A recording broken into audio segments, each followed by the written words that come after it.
Welcome, pool guys and gals, to the Let's Talk About Pools podcast, where your host, Lauren Broom, will take a splash into many topics in the pool industry to educate all aquatic professionals. Listen in, and you just might be surprised what you'll learn. So let's jump right in. Welcome, everybody, to the Let's Talk About Pools podcast. And on episode 31, we're going to talk about salt chlorine generators with Sean Assam from AquaCal.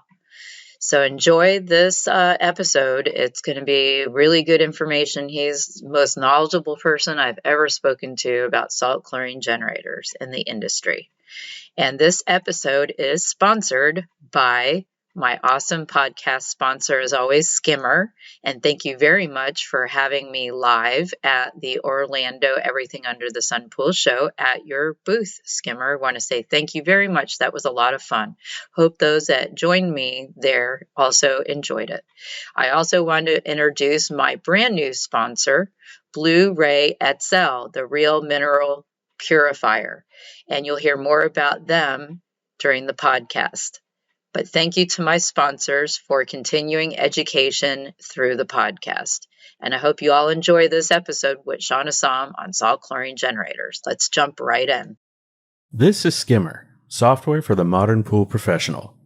What can you do with Skimmer? See all your customers on a map, build service routes quickly, and let Skimmer optimize them for you.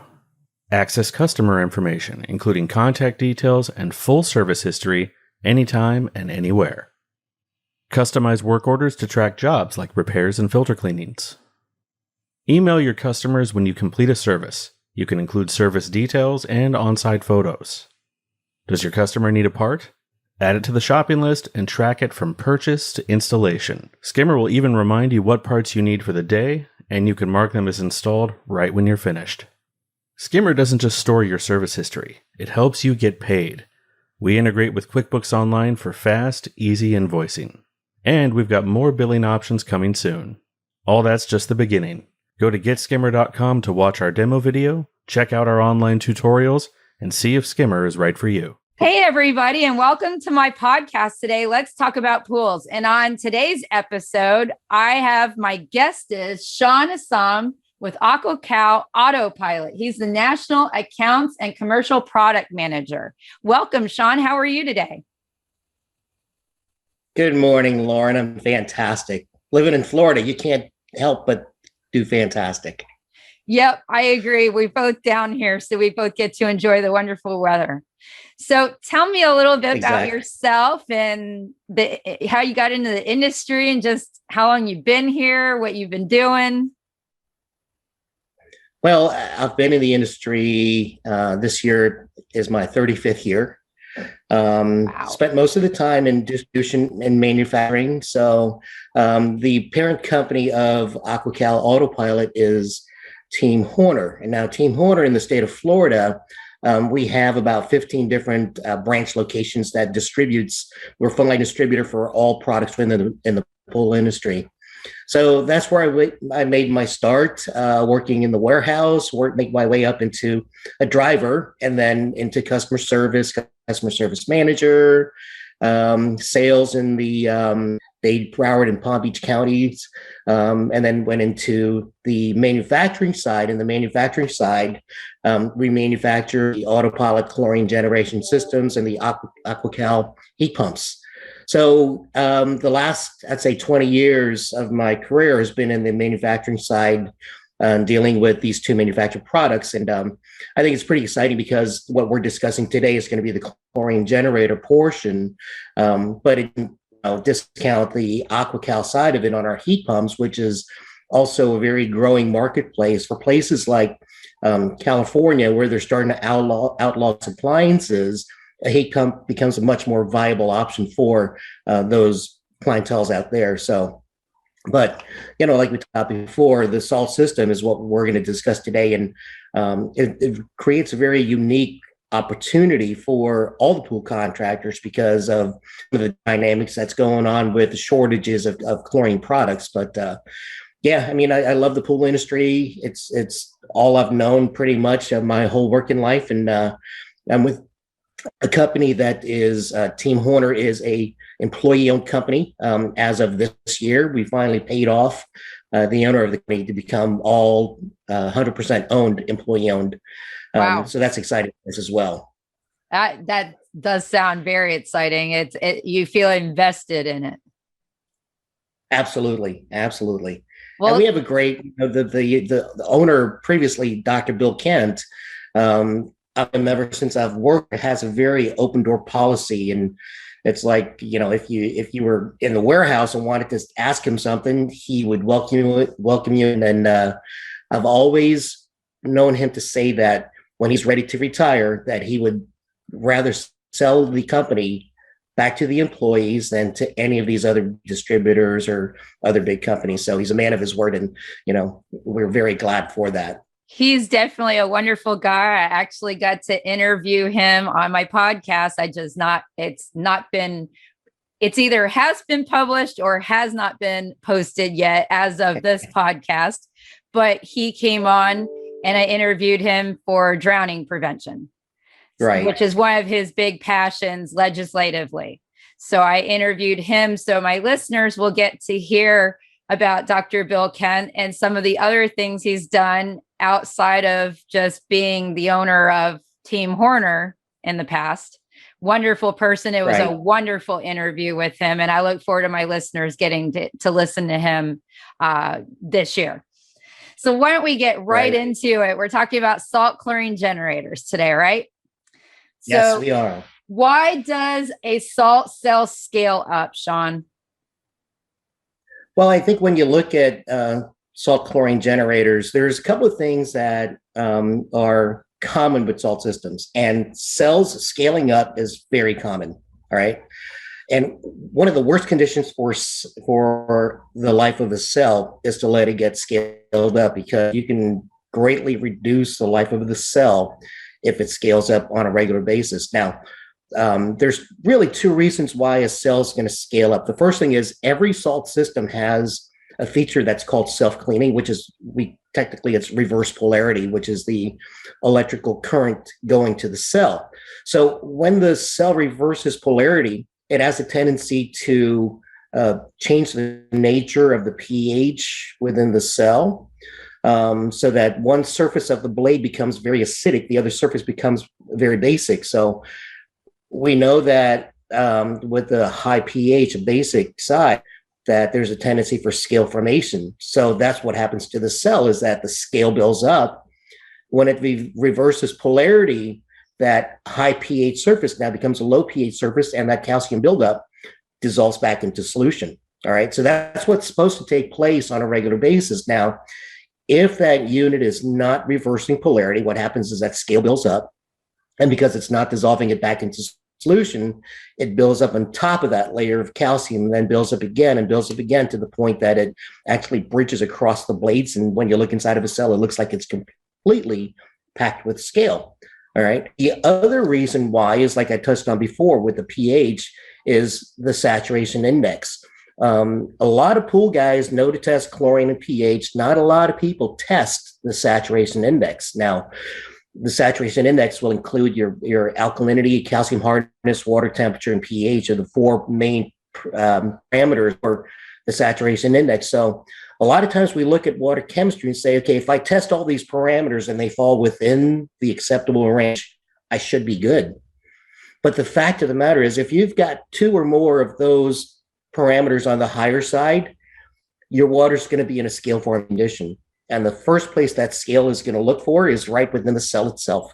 And that's why the saturation index can contribute towards a scale formation. Now, the big difference, how do you know what's causing it? Well, typically my experience is that if you see the cell scale up in 2 weeks or less, it's usually because your water chemistry is really balanced or the unit's not reversing polarity. But if it's scaling up 2 weeks or longer, I can definitely say that your saturation index is out of balance and needs to be adjusted. So that's typically why we see a cell scale up. Wow, that was so detailed. That was awesome. I think I understand why I understand why a salt cell will scale up now. Right.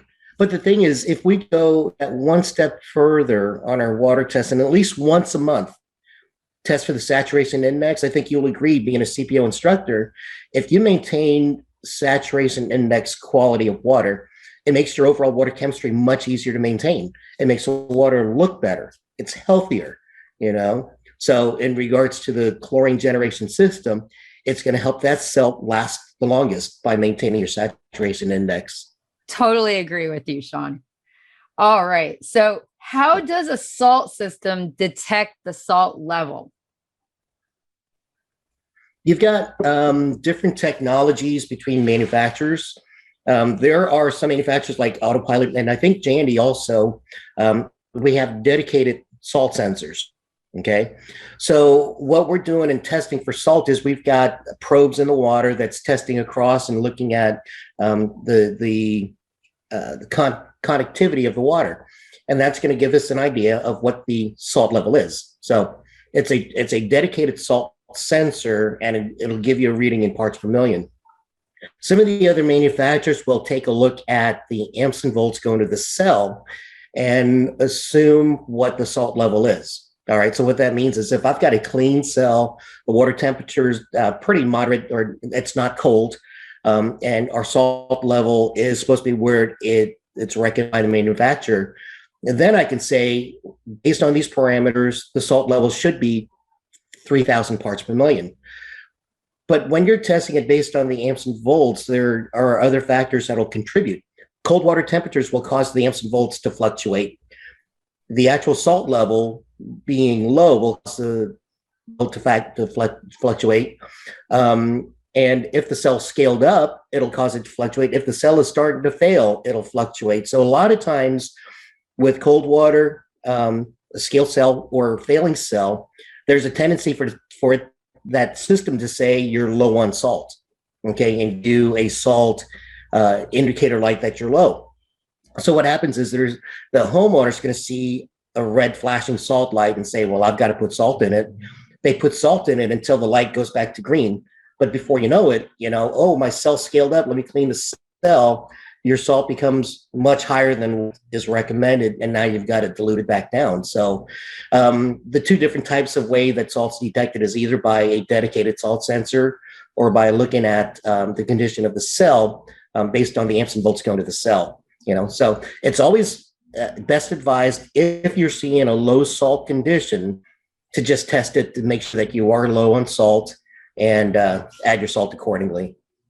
All right. How often do you need to acid wash your cell?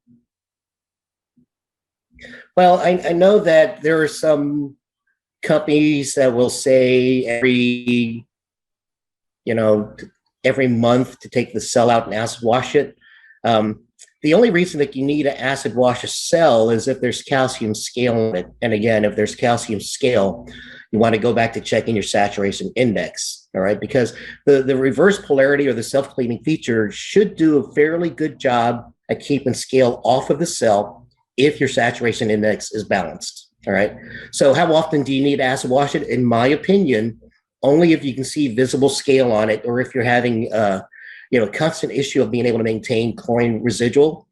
In that case, there could be some other chemicals coating the cell blade itself, such as, phosphates can coat the blades, and that can hinder the chlorine production. So those are really the only reasons I would say to take it out, acid wash the cell, and then put it back in.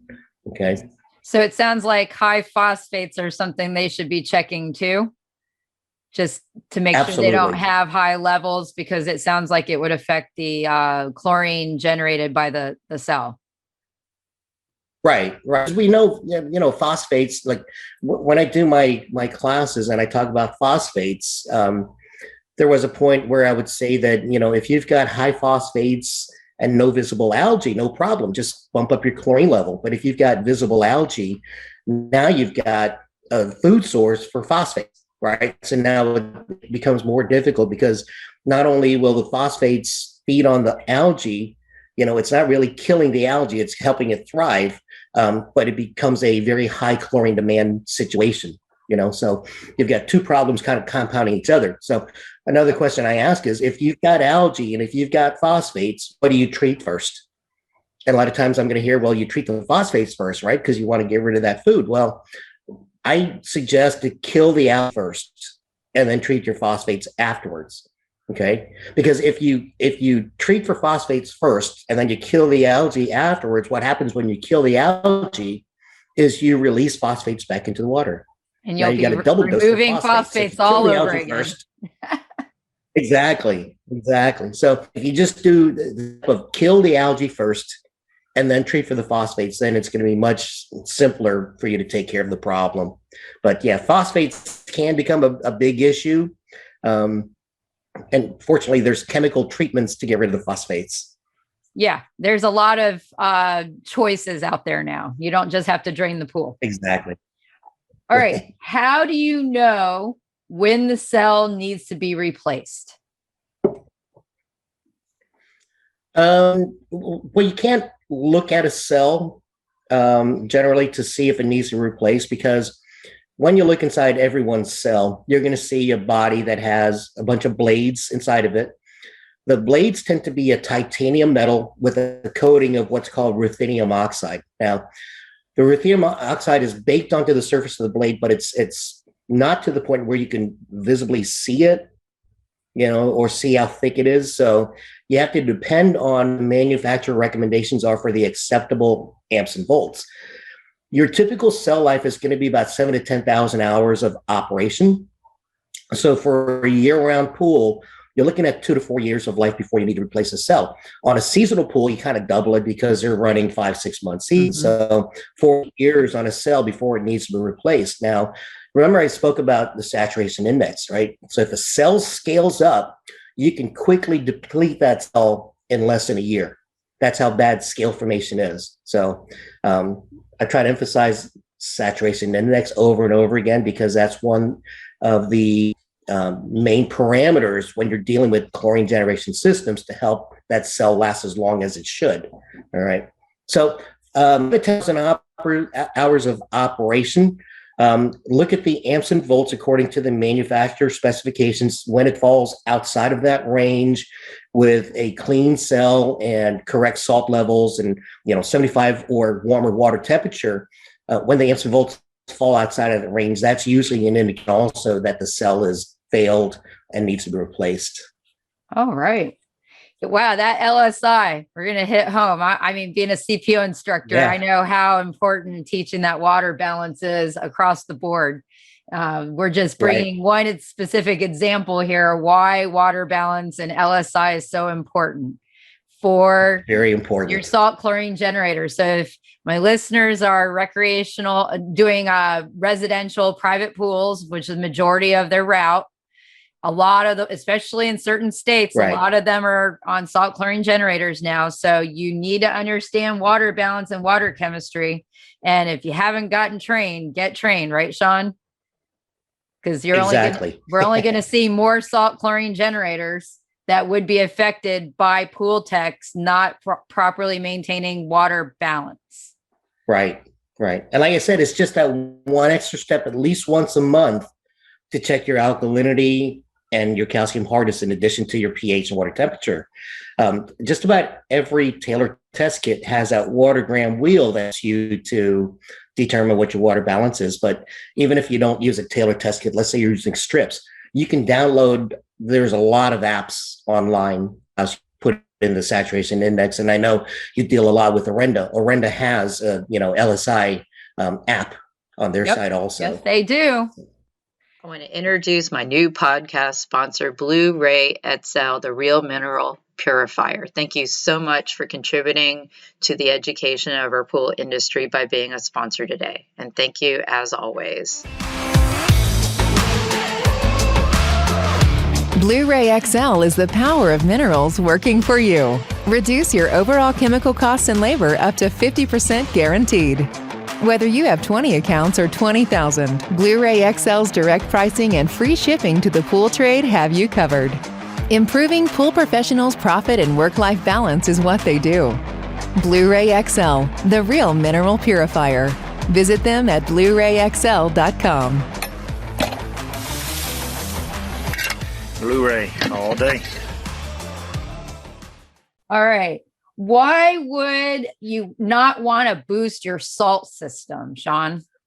Well, what the boost cycle does, it basically puts your system into 100% output for a 24-hour period. And that's the theory behind the boost cycle. A lot of times people may think, well, let me put it in boost at the beginning of season so I can get it at 100% of chlorine production. What the boost cycle is doing, it's taken away. Remember I said a cell lasts 7,000 to 10,000 hours? Mm-hmm. It's utilizing time from that 7,000 to 10,000 hours. Every time you put it in boost, you're taking away from the hours of life of the cell. Now, there are good reasons to use the boost cycle. When you use the boost cycle for, if you're going to have a pool party, you can always put it in boost so you can get extra chlorine into the pool. If you know you've got bad weather coming in, use your boost cycle so you can increase your chlorine level. After a pool party, when the chlorine is gone and you've got a lot of chloramines in the pool, it's best to manually treat it and shock the pool rather than use your boost cycle, okay? Because your boost cycle is not really doing like a super chlorination, which in people's mind, that's what they think they're doing. Like I said, all it's doing is putting your system to 100% output for a certain period of time. So rather than doing the boost and taking life away from the cell, some cases it's better to just manually treat to get rid of, whatever chlorine scenarios you're going through. That was great. Now everybody understands what boost means on it. I would have thought boost would have meant like super chlorination or something like that too. So I didn't know that actually meant it would be at 100% capacity versus a lower capacity. Exactly. All right. What shortens a cell life? Well, like we just talked about, the boost cycle is going to shorten it because it's using the hours. Chemistry and balance, going back to LSI, it's so critical with salt systems to maintain balanced water conditions. The pH being high is also going to create more chlorine demand because it makes your chlorine weaker. Low salt condition, cold water temperatures, and like I said before, the worst case scenario is having a scale cell, all right? Because a scale cell is basically forcing power to go through the cell at a much higher rate than it should, which really uses up or burns up that ruthenium oxide coating on the blade itself. Okay, so those are really the reasons why you're going to see shorter cell life. So if you maintain proper salt levels, under cold water temperatures, you should lower the output of the system because there's not as much of a chlorine demand when the water starts getting colder. And some systems, when it starts getting colder, will automatically shut down. All right. So it has that automatic built-in feature.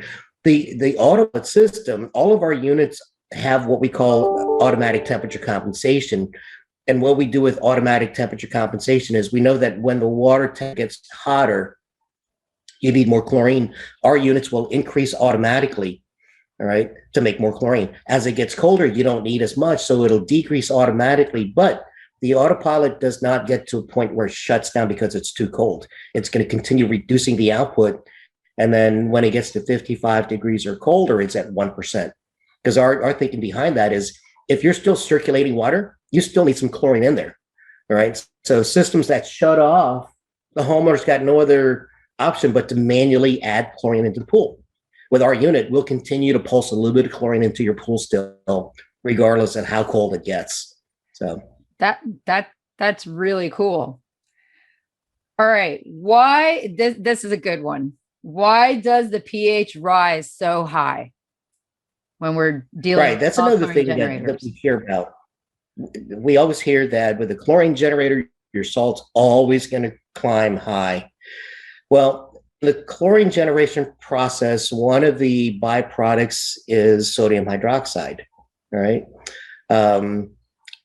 It's a very basic, so it's going to increase your pH. Now, it's not the same as like the pH of sodium hypochlorite, liquid chlorine. Because when we look at that, what's the pH on liquid chlorine? You're looking at usually 13, right? 9 to 14, yep. 9 to 14 for liquid chlorine.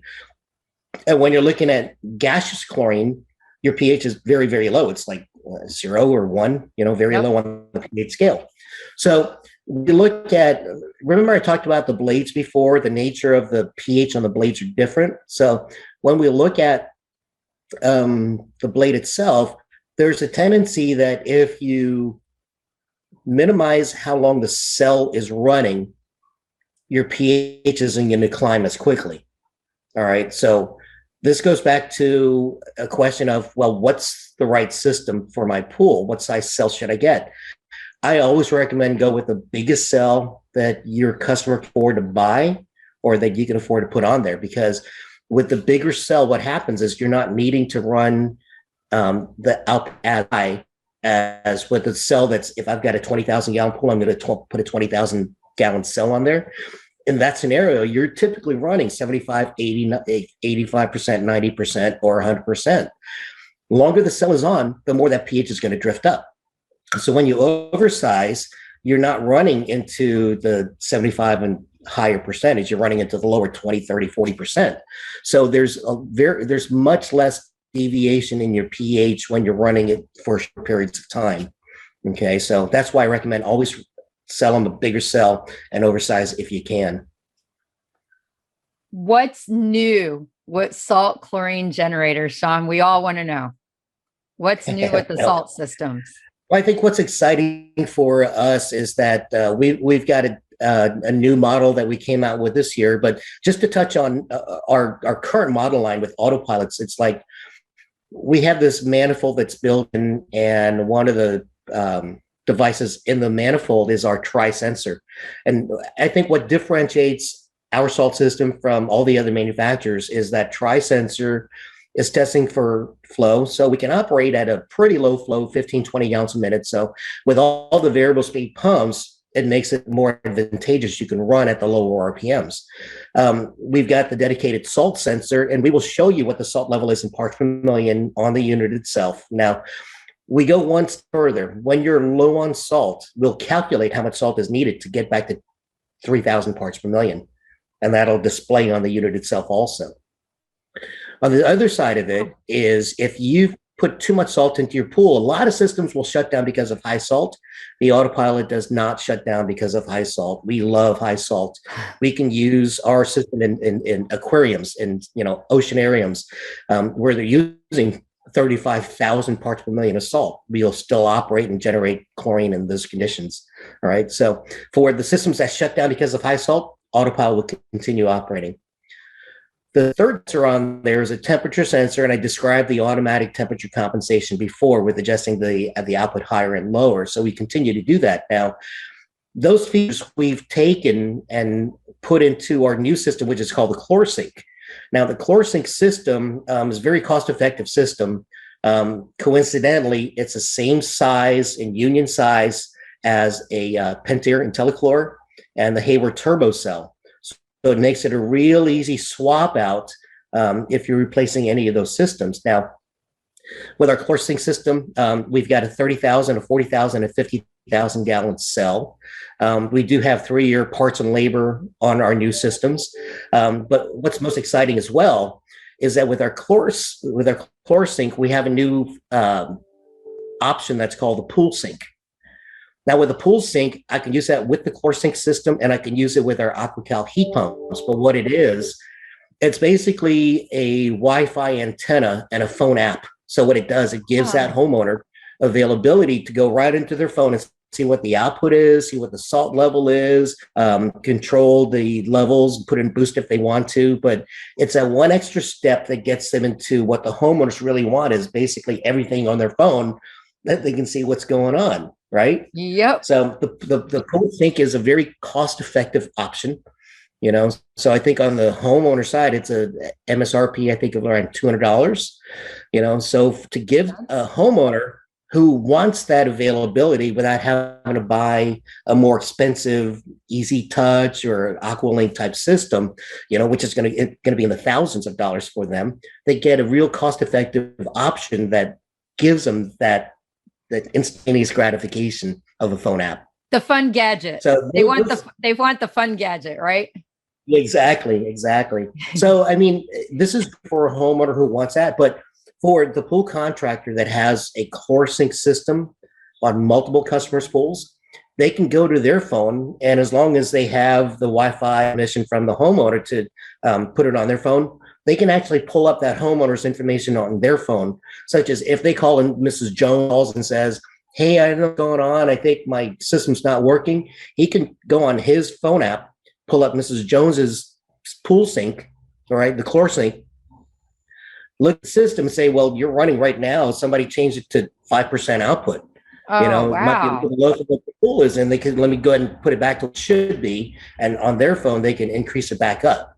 So it gives them a lot of control over if they're doing pool service and have a whole bunch of ChlorSyncs on those pools, they can monitor to see exactly what's going on with those customers' pools. So for us, like I said, that's pretty exciting because to get into that kind of automation or a pool contractor or service company, I don't think that's available yet to be able to do that type of control. And then on the same thing with the if they've got commercial customers or even residential customers with our AquaCal heat pumps and they've got the pool sync controller, they can log on to those systems and see exactly what's going on with their heat pumps as well. Wow, that's so cool.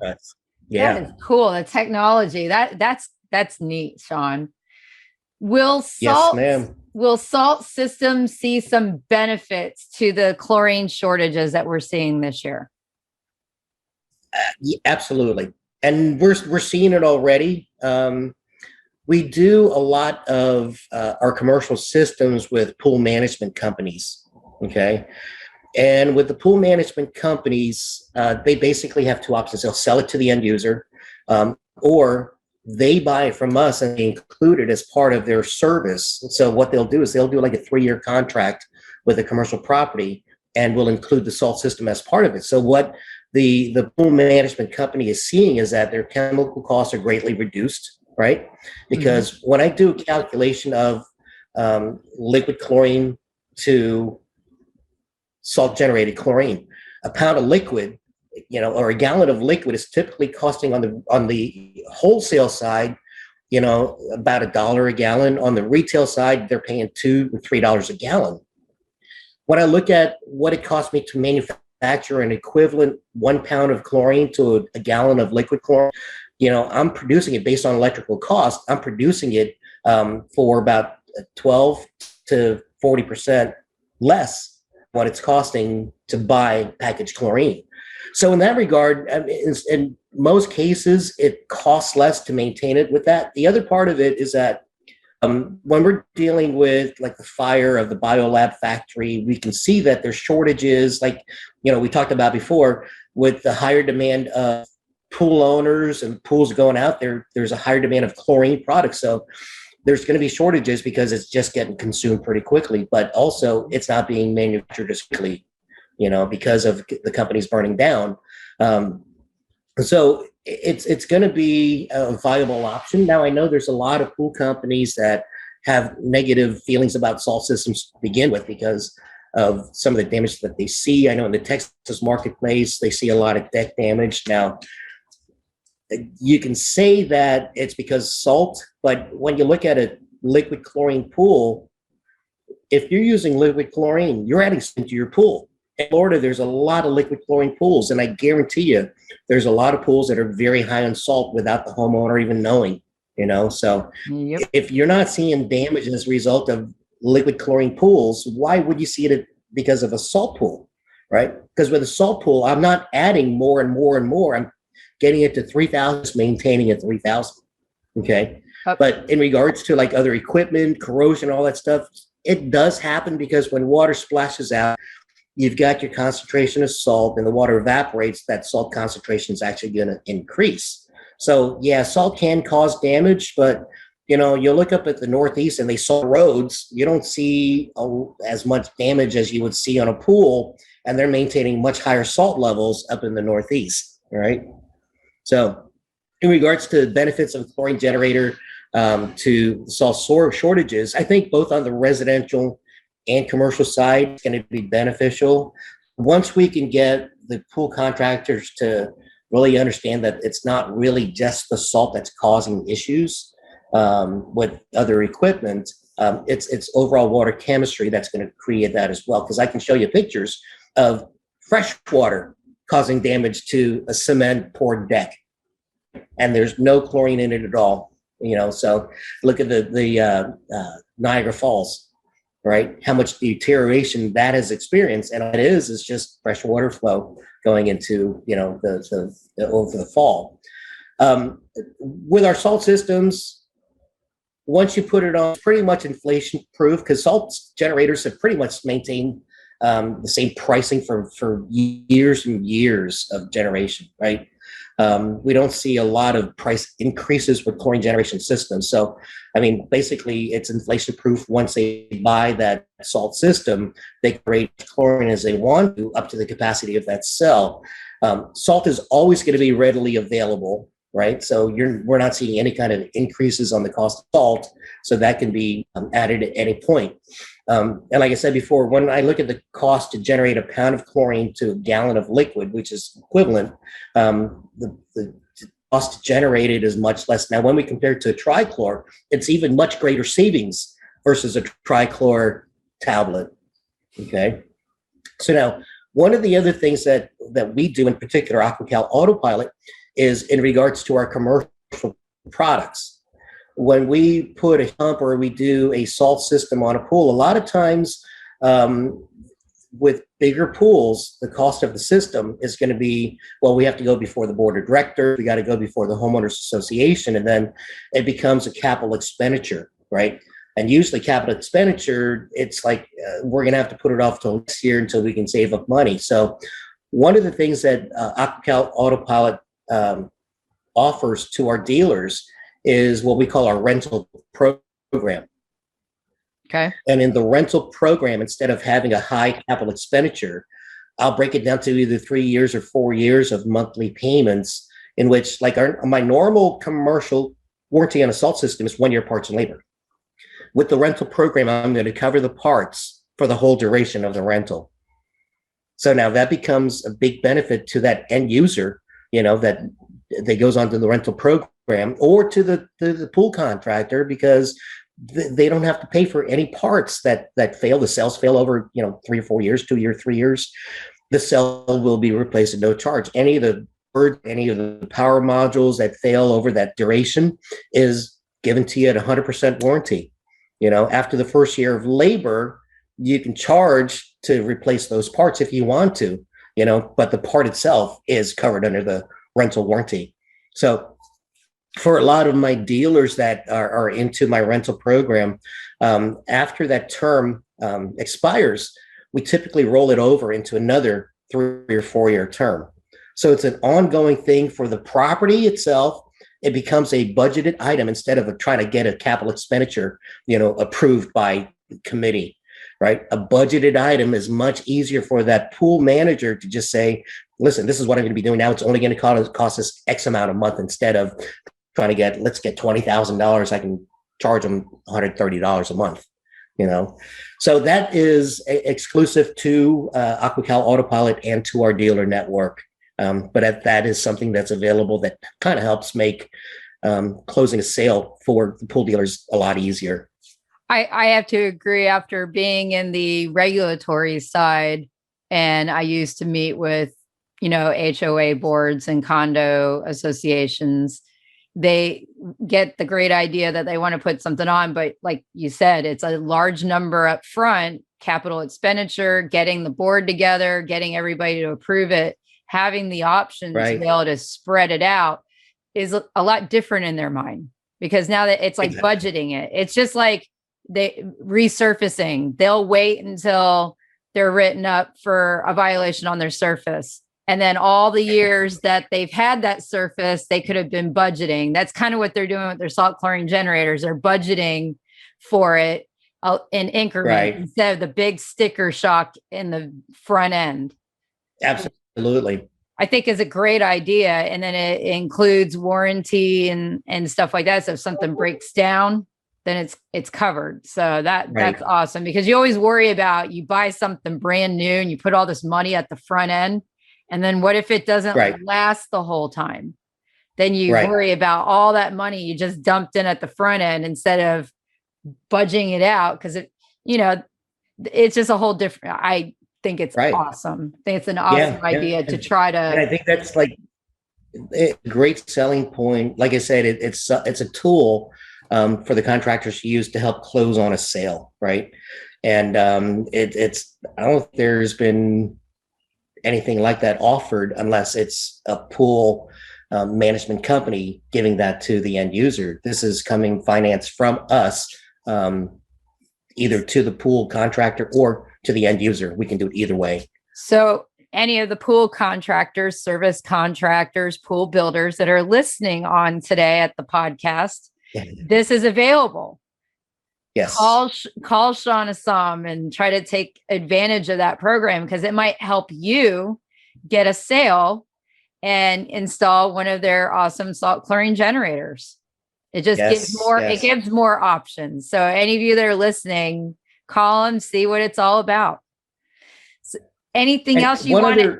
Sorry. Yeah. One other product that we have or that we're offering is our AquaPilot Professional WC, which is our water cooled system.